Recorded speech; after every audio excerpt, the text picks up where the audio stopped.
A robber with a gun reaches over the counter of a motel while the clerk hands over cash. Then, in an instant, bills fly in the air, and both men drop to the ground. Until Atlanta police got a look at this video, they thought the robber shot the clerk, and the clerk simultaneously shot the robber.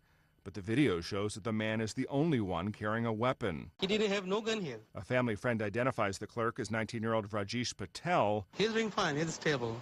He has a little gun powder still in his somewhere by the waist.